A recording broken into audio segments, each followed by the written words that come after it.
Assalamualaikum warahmatullahi wabarakatuh. Jaga dirimu, keluargamu dari api neraka.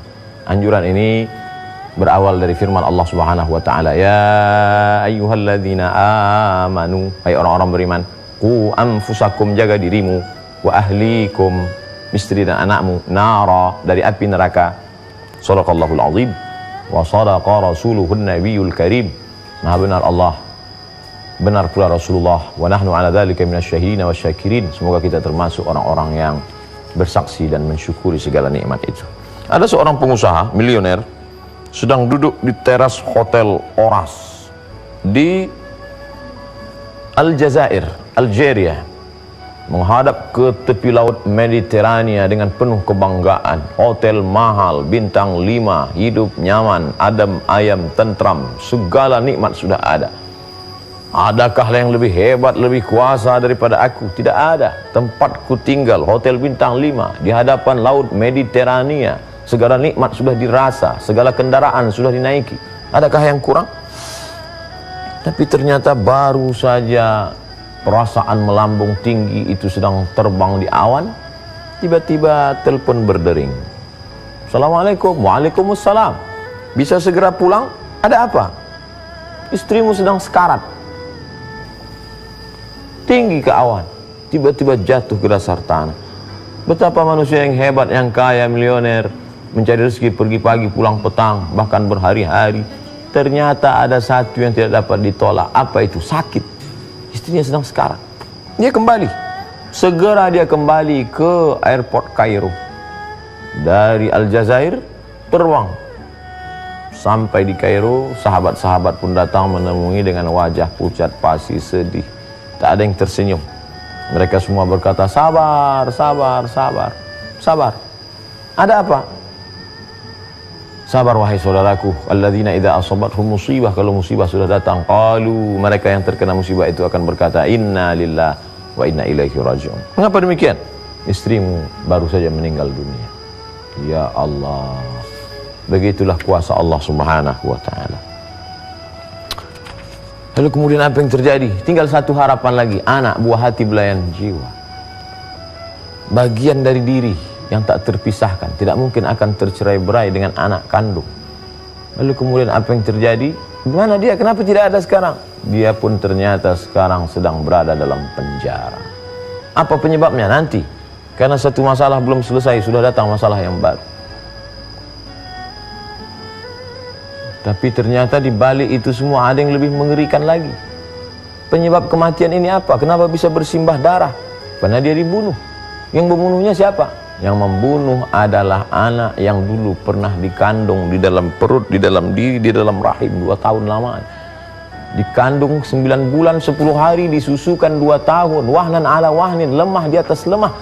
Tapi ternyata sekarang yang menghabisi nyawanya justru anak yang dilahirkan itu. Bayangkan, hancur berkeping. Istri meninggal dunia, anak dalam penjara. Penyebab kematian itu adalah anak kandung. Apa sebenarnya yang terjadi? Oh, suatu kedukaan yang luar biasa. Tertimpa kesedihan, datang lagi, bak kata pepatah, sudahlah jatuh tertimpa tangga. Apa sebetulnya yang terjadi? Hari berganti, musim berubah. Dia mulai mencari tahu. Ternyata anak ini terkena narkoba. Kalau sudah anak terkena narkoba, heroin, sabu-sabu, tidak ada lagi yang bisa lurus dalam isi kepalanya. Yang ada di kepalanya bagaimana bisa mendapatkan narkoba. Oleh sebab itu dia mendatangi sang ibu. Ibu, mana uang? Si ibu tidak lagi mau memberi, karena dia tahu anaknya sudah menjadi seorang pemakai. Lalu kemudian apa yang terjadi? Dia khilaf, dia ambil pisau, dia ancam, beri. Si ibu tetap bertahan tidak, akhirnya dia tusukkan. Dan apa yang terjadi? Si ibu meregang nyawa, berakhir meninggalkan kehidupan dalam keadaan mati. Siapapun akan mati, semua kita akan meninggalkan dunia. Yang jadi masalah bukan matinya, tapi bagaimana cara kita menghadapi kematian, bagaimana cara kita menjalani kematian, dan kematian yang bagaimana yang sedang kita alami. Dan ini terjadi tepat di depan matanya. Dan itu terjadi pada saat dia sedang merenungkan keberhasilan, kesuksesan, kehebatan hidup. Tapi hari ini terjadi peristiwa yang luar biasa.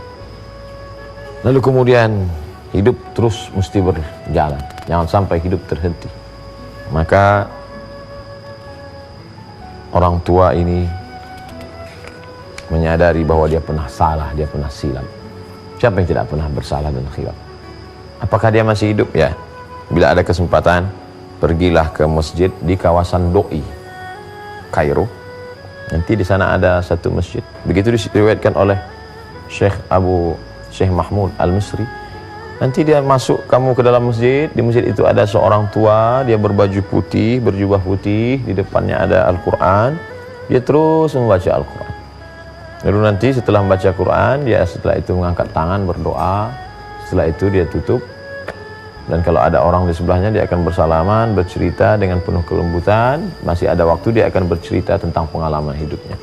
Sekarang milenial itu masih hidup, dan dia mengabdikan hidupnya hanya di jalan Allah. Mana hartanya yang banyak? Setelah peristiwa besar yang mengalami, yang dijalaninya, yang dia alami itu, maka seluruh hartanya dia infakkan di jalan Allah. Tak ada gunanya lagi. Dia mengakhiri hidupnya dengan kebaikan. Na'udzubillah, andai dia akhiri hidupnya dengan pistol, dia tembakkan kepalanya atau dia terjun ke laut, tapi Allah masih sayang. Duniamu dulu pernah kau khilaf salah, di akhir hidupmu engkau tetap dapat kebaikan. Di akhirinya hidupnya dengan sholat berjamaah ke masjid. Semua hartanya dia berikan ke jalan Allah. Jangan sampai kita masuk ke dalam lubang dua kali. Kita ambil pelajaran dari kisah ini. Mudah-mudahan bermanfaat. Terima kasih. Wassalamualaikum warahmatullahi wabarakatuh.